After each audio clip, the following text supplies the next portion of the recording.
Hello friends, welcome to online Adda for study one step ahead for learning. दोस्तों स्वागत है आप सभी का हमारे यूट्यूब चैनल पर। फिर से दोस्तों आप सभी के बीच आज 69,000 को लेकर। जी हाँ दोस्तों, 69,000 आप सभी का फिलहाल डबल बेंच से फाइनल हो चुका है। मतलब दोस्तों जजमेंट रिजर्व हो चुका है पूरे तरीके से। वीडियो को लाइक एंड शेयर कर दो, साथ में चैनल को सब्सक्राइब कर लो, बेल आइकन को दबा लो, इससे कि आप सभी को लेटेस्ट वीडियोज के नोटिफिकेशन मिलते हैं। तो दोस्तों 69,000 को लेकर जैसा कि आप सभी को चीजें बताई जा रही थी, बीएड बीटीसी के वकील रिजल्ट के बाद दोस्तों जो कहीं ना कहीं उम्मीदें लगाई जा रही थी, अगली जो दिन की बहस आप सभी को देखने की मिलेगी, लेकिन अगले दिन तक का भी दोस्तों आप सभी को यहाँ पे इंतजार नहीं करना पड़ा है। फिलहाल दोस्तों ऑर्डर रिजर्व हो चुका है। 69,000 मुद्दे का दोस्तों मई में याचिका दाखिल की गई थी, उसके बाद से मार्च में आकर के दोस्तों आप सभी के सामने एक बार फिर से जो ऑर्डर रिजर्व हुआ है, कहीं ना कहीं काफी सही समय पर दोस्तों जो ऑर्डर है वो रिजर्व हुआ है। मैं आप सभी को बता देना चाहता हूं, आने वाले समय के अंदर दोस्तों जो है इसी मार्च के एंड तक आप सभी को ऑर्डर भी देखने के लिए मिल सकता है। जी हाँ दोस्तों, कट ऑफ मुद्दे सुनवाई का ऑर्डर रिजर्व हो चुका है। मैं आप सभी को बता दूं, काफी बड़ी अपडेट है जिसको लेकर दोस्तों मैं आप सभी को बार बार चीजें बता रहा हूं। तो वीडियो को लाइक शेयर करना बिल्कुल ना भूलें, साथ में चैनल को सब्सक्राइब कर लें, बेल आइकन को दबा लें। काफी लंबा दोस्तों इंतजार करना पड़ा, एजी सर नहीं आए। एजी सर की ना आने की वजह से भी दोस्तों यहाँ पे बीएड बीटीसी की तरफ से एजेंडा पे बहस की गई। एजेंडा पे बहस होने के बाद में जो ऑर्डर है वो पूरे तरीके से रिजर्व हो चुका है। सारी अपडेट दोस्तों मैं आप सभी को बताऊंगा क्या क्या हुआ आज की सुनवाई के अंदर।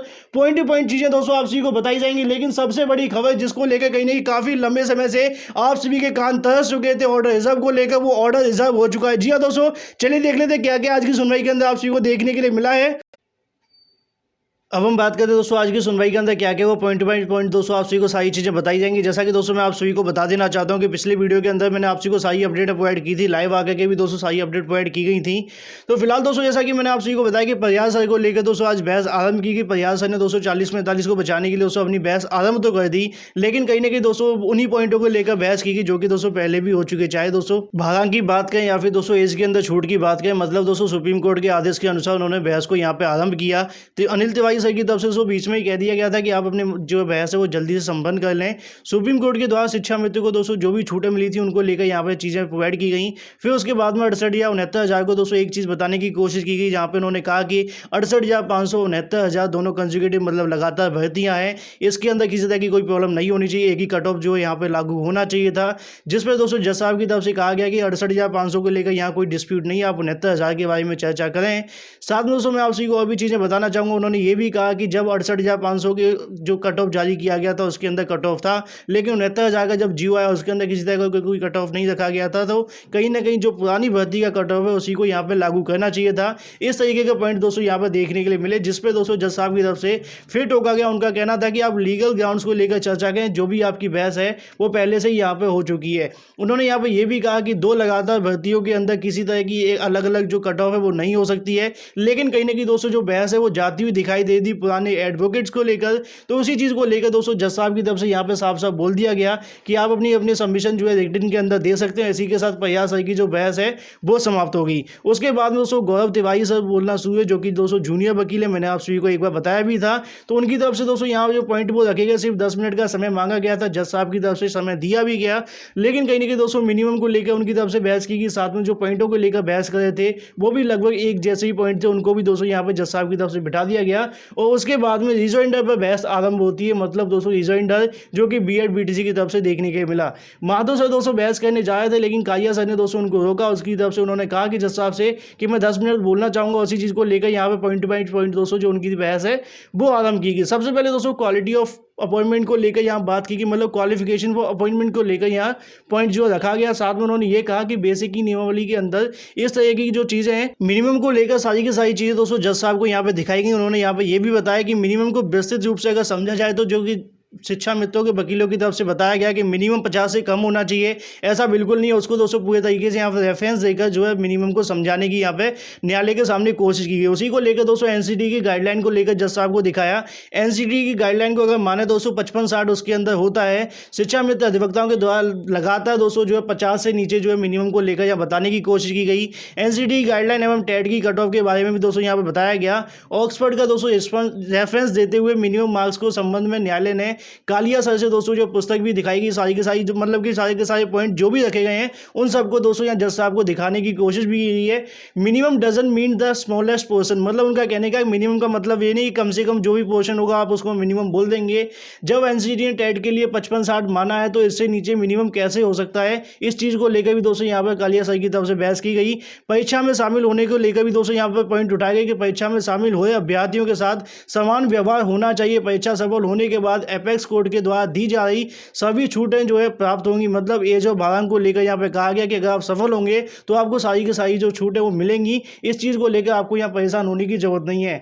साथ में उनकी तरफ से यहाँ पे ये भी कहा गया कि एग्जाम कॉन्स्टिट्यूट 1 क्लास, मतलब दोस्तों सो नो मर्सी फॉर शिक्षा में। तो उनका कहने का मतलब है कि अगर एग्जाम कराया गया सबके लिए समान है और इसी तरीके से सभी वर्गों को जो है एक ही तरह की जो है कहीं ना कहीं वहाँ पे ट्रीट किया जाता है। तो इसी पॉइंट को लेकर दोस्तों उन्होंने यह पॉइंट रखा। साथ में कालिया सर की तरफ से सभी बिंदुओं को दोस्तों साक्ष्य के साथ यहाँ पे प्रकट करने की कोशिश की गई, प्रस्तुत की गए हैं।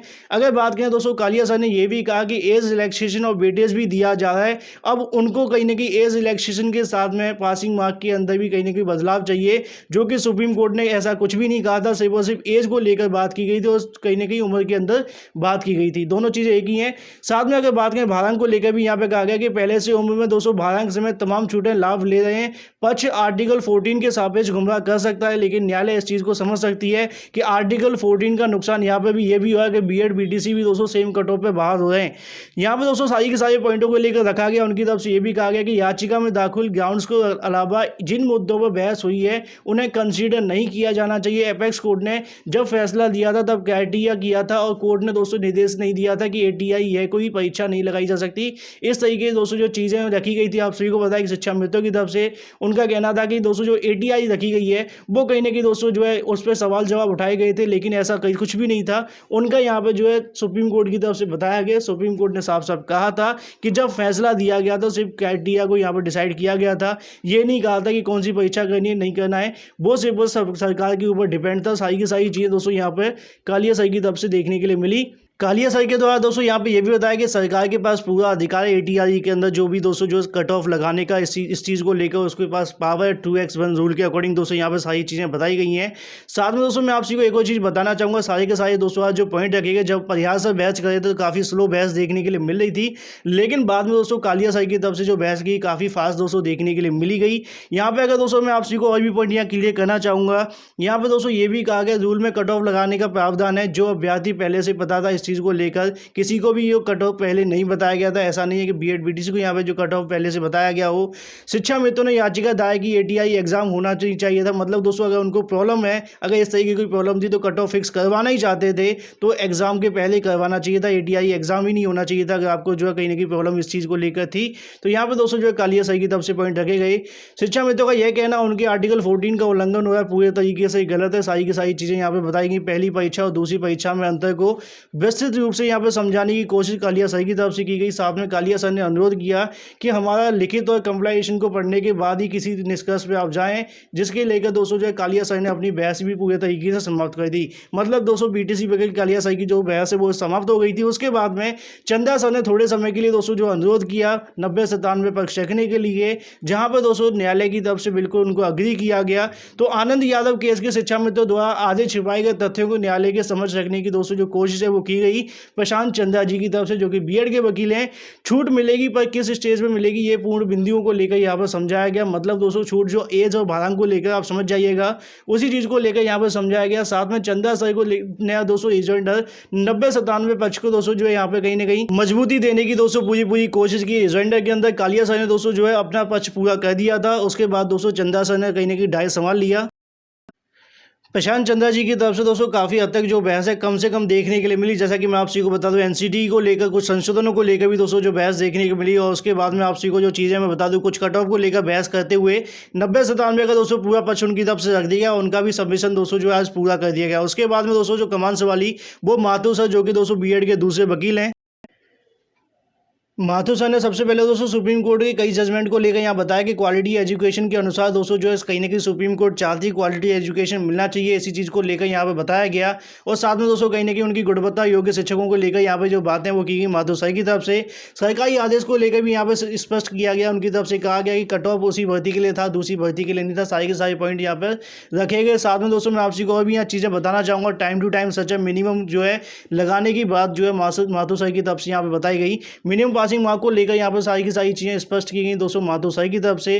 कहीं ना कहीं दोस्तों पॉइंट टू पॉइंट बहस देखने को मिली कालिया सर और साथ में अगर हम बात करें दोस्तों माथुर की तरफ से लगातार उन्हीं पॉइंटों को लेकर जो बहस है जो कहीं ना कहीं शिक्षा मित्रों की तरफ से उठाए गए थे और उन्हीं पॉइंटों पर दोस्तों यहाँ पर इस एजेंडा के अंदर सारे के सारे पॉइंट क्लियर किए गए हैं। माथुर की तरफ से दोस्तों बीएड को लेकर भी यहाँ बोला गया कि 31 मार्च 2010 से बीएड प्राथमिक का एक अंग रहा है। इसी तरीके से दोस्तों बीएड पर भी दोस्तों माथुर की तरफ से जो पॉइंट है वो रखे गए। अपेंडिक्स के सारे दोस्तों कई बार आपने सवाल उठते हुए देखे थे दोस्तों जो है कहीं ना कहीं रेस्पेक्टिव जो अमेंडमेंट किए गए थे उसको लेकर अपेंडिक्स के सारे दोस्तों लगातार जो सवाल है वो उठाए गए थे। उसी चीज़ को लेकर दोस्तों यहाँ पर सारे के सारे जो है कहीं ना कहीं माथुर की तरफ से जो है क्लियर किया गया। साथ में दोस्तों आप सभी को बता दूँ state of UP versus Shiv Kumar Pathak के दोस्तों ऑर्डर को यहाँ पर जो है आरटी एक्ट के बाद बताया कि एनसीटीए गवर्निंग बॉडी है दोस्तों बीएड को यहाँ पर अलाउ कर सकती है। और उसके बाद दोस्तों पासिंग मार्क को लेकर सबसे महत्वपूर्ण ऑर्डर जैसा कि आप सभी को पता है जेपीएससी ऑर्डर को लेकर भी दोस्तों यहाँ पर जो बहस है वो की गई। मैं आप सभी को यहाँ पे चीजें साफ साफ बता देना चाहता हूँ। ऑर्डर रिजर्व को लेकर दोस्तों चीजें थी, आज की सुनवाई से पहले लग नहीं जाता कि जो ऑर्डर है वो रिजर्व हो पाएगा, लेकिन दोस्तों जो आखिरकार है वो ऑर्डर रिजर्व हुआ है। तो मुझे उम्मीद है दोस्तों अभी फिलहाल इस वीडियो के माध्यम से इतना ही। मैं जल्द आप सभी के बीच हाजिर होगा दोस्तों ढेर सारी अपडेट के बाद में। फिलहाल दोस्तों जो आप सभी के सामने इसलिए विश्लेषण लेकर के आएंगे और भी दोस्तों बहुत सारी वीडियो आप सभी को प्रोवाइड किया जाएंगे। वीडियो को लाइक एंड शेयर करना बिल्कुल ना भूलें, साथ में चैनल को सब्सक्राइब कर लें, बेल आइकन को दबा लें जिससे कि आप सभी को लेटेस्ट वीडियोस के नोटिफिकेशंस मिलते हैं। सो गाइस फिलहाल इस वीडियो के माध्यम से इतना ही, मिलते हैं अगले वीडियो में। Till then take care, tata bye bye and thank you for watching this video.